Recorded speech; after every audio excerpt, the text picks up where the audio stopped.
बिस्मिल्लाहिर्रहमानिर्रहीम अस्सलाम वालेकुम। आज मेरे साथ मौजूद हैं अली हैदर साहब, एंकर पर्सन हैं PNN न्यूज़ से। पाकिस्तान के तमाम बड़े मीडिया हाउसेस का हिस्सा रहे हैं। पाकिस्तान का बहुत बड़ा नाम है, जर्नलिस्ट कम्युनिटी के अंदर इनका एक बहुत बड़ा नाम है। सर बहुत शुक्रिया आपका खुसूसी वक्त के लिए। मैं अली साहब आपसे जानना चाहूँगा कि आज चूँकि इमरान रियाज खान साहब के एजाज़ के अंदर एक दावत थी और वहाँ हम सब जमा हैं, खान साहब की गिरफ़्तारी होती है। इस सारी एपिसोड को आप किस तरह से देखते हैं? इमरान रियाज साहब बीइंग अ जर्नलिस्ट, 18 मुकदमे उनके पास उनके ऊपर होते हैं, मुख्तलिफ़ शहरों के अंदर होते हैं, तो आप इसको कैसे देखते हैं? क्या ये मुकदमात इस तरह से रियासत करवाए, ये समझ में आता है? देखिए, ये बड़ी वर्स्ट फॉर्म ऑफ विक्टिमाइजेशन है, इसको मैं कहूँगा। सहाफ़ियों पे ये पहली दफ़ा नहीं हुआ है। सहाफ़ी इससे पहले भी रियासती जुल्म का शिकार हो चुके हुए हैं। गायब कर दिया जाता था उनको, उनके धमकाया जाता था, फिर उनको ऐसे मुकदमात में फंसाया जाता था, और ये काफ़ी अरसे से हो रहा है, इसमें कोई शक नहीं। लेकिन अभी हम थोड़ी देर पहले बात कर रहे थे, जो दोस्त साहब आप बैठे हुए थे, कि जो इमरान रियाज साहब का केस है, इसमें हमें नज़र आ रहा था कि रियासत जो है अपनी पूरी ताकत और पूरे जोर के साथ आई है। मेरी जितनी जर्नलिस्टिक मेरी करियर की तारीख में मैंने कभी नहीं देखा किसी सहाफ़ी के ऊपर जो है वो इस तरह से पै दर पै मुकदमात पूरे सूबे में फैला दिए गए हों। और नज़र आ रहा था कि ये एक ऐसी मूव है जिससे उस शख्स को सिर्फ और सिर्फ जलील करना, ख्वार करना या तंग करना मकसद है। तो मैं समझता हूँ कि रियासत का ये काम नहीं है। और ये रियासत से जब मुराद लेता हूँ तो मौजूदा हुकूमत भी उसमें आती है, रियासती इदारे ही नहीं, मौजूदा हुकूमत भी उसमें आती है। और फिर उस चीज़ को आप जो है वो जस्टिफाई कर रहे हैं। देखिए, कानून के अंदर कई ऐसे सुकुम मिल जाते हैं किसी भी अच्छे वकील को कि मैं अगर चाहूँ तो मैं आपके खिलाफ कई मुकदमात बना सकता हूँ। आपने कुछ भी ना, आप चाहे तो आप भी कर सकते हैं। कानून में ऐसी बड़ी गुंजाइशें मौजूद हैं।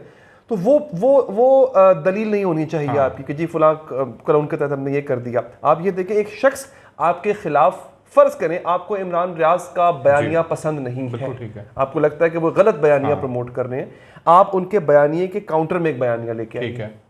ऐसे नहीं होगा। क्या किसी को पाबंदे सलासल करने से उसका बयानिया दम तोड़ जाएगा?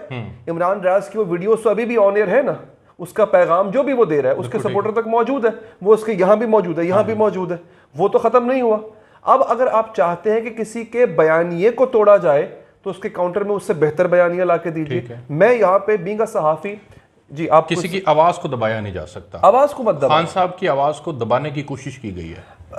देखिए, बज़ाहिर तो यही नजर आ रहा है। हाँ, अगर तो उन्होंने ऐसा कुछ, मैं आपकी बात काट रहा हूँ, या उनके मौक़िफ़ से उनको हटाने की कोशिश की जा रही है। मैं बड़ा मोहतात होकर इस अंदाज में बात करूंगा कि इसमें कोई शक नहीं है। वो जॉर्ज ऑरवेल ने कहा था कि आप अगर चाहते हैं, अगर आप ये देखना चाहते हैं, बड़ा मारूफ सहाफ़ी था, बाबा सहाफ़त कहा जाता है उसको।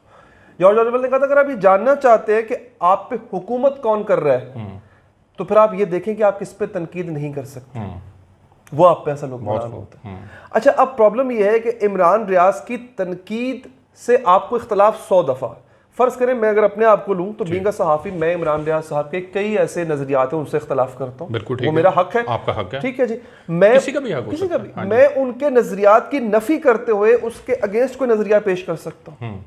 हाँ, बात तब आती है जब कोई सहाफ़ी मुल्क की सालमियत पर बात कर रहा हो, तो फिर आप उन ग्राउंड्स पे उसके खिलाफ मुकदमा दर्ज कीजिए। और अगर वो मुकदमा इस काबिल होता तो फिर आज भी इमरान रियाज पाबंदे सलासल होता। हमारी अदालतों पे तो हमें यकीन है ना, जितने भी जजेस हैं, ऑनरेबल जज high court, Lahore high court के या दीगर जिन जिलों में उन पे पर्चे हुए, वो कॉम्पिटेंट जज हैं। इसका मतलब है कि जो रियासत को लग रहा था कि इमरान रियाज ने किया है, वो ऑनरेबल जजेस को नहीं लग रहा था। बिल्कुल ठीक है। तो फिर हम तो उनकी बात, कॉम्पिटेंट कोर्ट ने कहा कि ऐसा नहीं है। खान साहब ने एक मौक़िफ़ अपनाया जो कि BBC ने भी उसको रिपोर्ट किया कि शायद वो PTI के हामी एंकर हैं और उनके बयानिए के हामी हैं। आप क्या समझते हैं कि बीइंग अ जर्नलिस्ट, आप भी ज़ाहिर है लाखों लोग आपके फॉलोअर्स हैं, आपको देखते हैं, सुनते हैं, आपके कंधों के ऊपर ये जिम्मेदारी अब आयद नहीं होती कि आपने जो बयानिया अपनाना है वो अपनाना है जो आपको बाइज्ड ना करे, जो ये ना कहे कि ये एक जमात का हामी है? देखिए, मैं एक बात कहूँ यहाँ पे, अब अगर आपने ये बहस छेड़ ली है ना, तो ये मेरी पिछली जितनी भी बातें हैं ना, उसका एक बड़ा अच्छा खासा हिस्सा है जिसकी नफी कर देगी। उसकी वजह ये है कि मैंने यहाँ पे बात की थी कानून के मुताबिक, जो पीछे मैंने बात की थी। अब मैं आ रहा हूँ अपनी सहाफ़ी बिरादरी के लिए बात करने जा रहा हूँ, और यहाँ पे मैं सहाफ़ी सहाफ़त के जो अखलाकी मयार हैं उनको सामने रखते हुए बात करूँगा। देखिए, मैं पर्सनली समझता हूँ कि किसी भी, अव्वल तो सहाफ़ी का बयानिया नहीं होता। ठीक है। मैं कोई सियासी जमात नहीं हूँ, नहीं सियासी जमात का कारकुन हूँ कि मैं कोई बयानिया उसका टिल्ट हो सकता है। उसका उसने रिपोर्ट करना है। ठीक है। वो एक साइड, ये सहाफ़ी की जिम्मेदारी है। देखिए, हमारे सामने इस वक्त ये ग्लोब पड़ा हुआ है, हमें उसका एक रुख ये है और एक रुख उसका वो है। हम ग्लोब को घुमाएंगे और दोनों दिखाएंगे, ये हमारा काम है। बिल्कुल ठीक। हाँ, अगर हम सिर्फ पीटने लग जाएं किसी एक ही तस्वीर के एक रुख को और वही दिखाने लग जाएं तो वो गलत है। पहली बात तो ये सहाफ़ी का बयानिया नहीं होता, सहाफ़ी का काम होता है रिपोर्ट करना। बिल्कुल ठीक। हमें रिपोर्ट करना चाहिए। दूसरा ये, हमें खुल्लम खुल्ला किसी भी सियासी जमात से अपनी वाबस्तगी का इजहार नहीं करना चाहिए, क्योंकि हमारा काम नहीं है। भले ही वो सियासी जमात और उसका लीडर आसमान से ही क्यों ना उतरा, मेरा काम वो नहीं है। मेरा काम है आप तक उसकी वो हकीकत पहुंचा देना।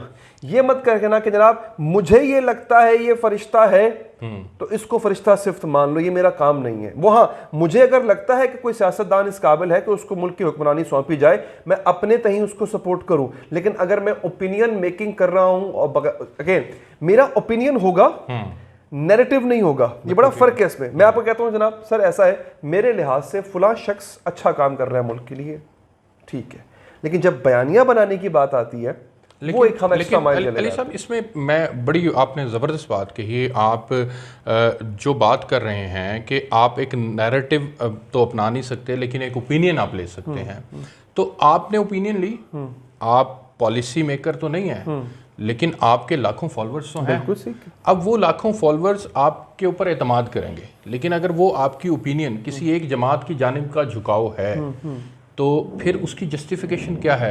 दूसरी जमात वाले तो आपको तनकीद करेंगे आपके ऊपर, तो उस तनकीद से कैसे बचा जाए? देखिए, अगर होता क्या है, जब हम कहते हैं ना कि आप किसी एक जमात की तरफ आपका झुकाव नहीं, आप तो जाके उसकी सफ़ों में बैठ गए हैं, या और इसमें कि आपके ओपिनियन में उस जमात की झलक नजर आ रही है, उसमें जो बड़ा एक वाज़ेह फर्क नजर आता है। ये लाइन हमें क्रिएट करनी है, बड़ी आसान है। देखिए, उसकी वजह ये है, होता क्या है, हमें गलतियां ऑपोजिट जमात की नज़र आ रही होती हैं, और वो जमात के जिसके नज़रिए से हम इत्तफाक कर रहे होते हैं वो हर तरह से, हर जुर्म, हर गुनाह, हर गलती से पाक नज़र आ रही होती है। ये गलत है। यहाँ पे हमें पता चलता है कि नहीं, हमारा हम टिल्ट नहीं है हमारा, हम बाकायदा उसकी कैंपेन कर रहे हैं। गलतियां उस शख्स से भी हो सकती हैं जिसके ओपिनियन को आप प्रमोट कर रहे हो, क्योंकि वो भी फरिश्ता नहीं है, इंसान है। गलतियां उस जमात और जमात के नुमाइंदों से भी हो सकती हैं। पीटीआई की जब से दौरा इक़्तिदार गया है उस वक्त से, और जब उनका दौरा इक़्तिदार था भी, हमें मीडिया में वाज़िया तकसीम नज़र आती है। इस वाज़िया तकसीम को आप किस नज़र से देखते हैं? ये वाज़िया तकसीम होनी चाहिए थी या ये मीडिया ने गलत लाइन अडॉप्ट कर ली? एक कड़वी बात कहूँ सर, ये शायद मुझे इस वजह से अक्सर लोग तनकीद भी कर देते हैं, कॉम्प्लीमेंट भी दे देते हैं कि आप खरी बात कर देते हैं। खरी बात ये है सर, और ये बात बहुतों को चुभने जा रही है, आपके प्रोग्राम के इस हिस्से की जो बात करने जा रहा हूँ।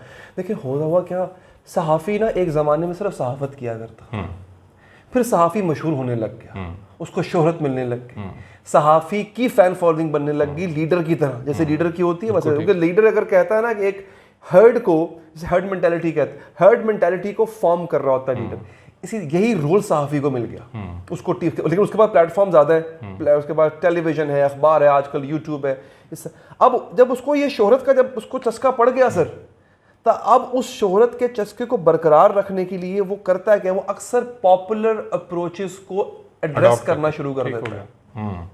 अब हुआ क्या, अब एक पॉपुलर अप्रोच, तहरीक इंसाफ की पॉपुलर अप्रोच अवाम में मकबूलियत है, ओवरसीज में मकबूलियत है। अब वो मकबूलियत जो है वो आप, चूंकि आप वो जमात एंजॉय कर रही है, हाँ, उसको आपको भी उसका एक चस्का लगा हुआ है, तो आपने भी उसको एंजॉय करना है। मैं सिर्फ तरीके से, मैंने मिसाल के तौर पे कहा, बाज लोगों के नजदीक नून लीग की बड़ी मकबूलियत पीपल्स पार्टी की होगी, तो हर सहाफी ने क्या किया, जैसे एक लीडर अपनी कॉन्स्टिट्यूएंसी सेटिस्फाई कर रहा होता है, उसके मतलब की बात करके उन लोग जो वो सुनना चाहते हैं, वही काम सहाफ़ी ने शुरू कर दिया कि जो सुनना चाह रहे हैं लोग उनको वो सुनाओ, हकीकत मत बताओ। यानी आप ये कह रहे हैं कि सहाफ़ी के अपने ओपिनियन की वजह से उसकी फ़ैन फॉलोइंग भी वही उसी किस्म के लोगों की बन चुकी है, और अब उसके ऊपर लाजिम है कि वो उनके मुताबिक बात करे, या फिर वो ये करता है, वो चूज कर लेता है कि इस वक्त कौन सा ओपिनियन पॉपुलर जा रहा है, वो उस ओपिनियन को अडॉप्ट कर लेता है और फिर उस पर लग जाता है। मैं अक्सर कई से सहाफ़ियों को जानता हूँ, मैं दोबारा ये एक बड़ी तल्ख बात करने जा, ऐसे कई सहाफ़ियों को जानता हूँ जो नजरियाती तौर पर तो उस जमात के साथ नहीं होते, लेकिन उससे व्यूज अच्छे जो कि मिल रहे होते हैं उस जमात के साथ। मटेरियलिस्टिक दौर है, मटेरियलिज्म का फैक्टर ऐड हो चुका है और वो हर जगह पे है। बिल्कुल बिल्कुल, वो सहाफ़ी में भी ऐड हो चुका है, बहुत ज्यादा है। मैं यकीन कीजिए, आप सबसे ज्यादा सहाफ़ी में आपको मिलेगा। और किसी प्रोफेशन में आप देख लें, एक एक्टर को क्या जरूरत है, बिल्कुल ठीक। लोग तो उसकी एक्टिंग पसंद करते हैं ना, या उसके हुस्न जमाल से उससे वाबस्ता है। नहीं, सहाफ़ी की क्या चीज़ है जिससे लोग उससे वाबस्ता है, वो है उसकी गुफ्तार। अब वो अपनी गुफ्तार में वो आंसर शामिल रखेगा कि जो पॉपुलर अप्रोच रखता है। Ali Haider main stream media के एंकर हैं और लाखों में फॉलोइंग है आपकी रेटिंग आती है प्रोग्राम्स की। नए आने वाले लोगों को क्या मैसेज देना चाहेंगे? नए बच्चे जो मीडिया को ज्वाइन करना चाहते हैं उसको किसको आइडियलाइज करें? इमरान खान को करें, हामिद मीर को करें, या वो कामरान खान को करें, कामरान शाहिद को करें, अली हैदर को करें, किसको करें वो मटीरियलाइज? जिसको उठाते हैं हर किसी के ऊपर किसी ना किसी जमात का कुछ झंडा लगा हुआ है। ऐसे ही आपने बड़ा अच्छा सवाल किया है। यकीन कीजिए, क्योंकि हमें ना नए आने वाली जो कौम है उसको, या जो अभी आप सहाफ़त में आना चाहते हैं इनको ना बड़ी तफरीक करनी होगी।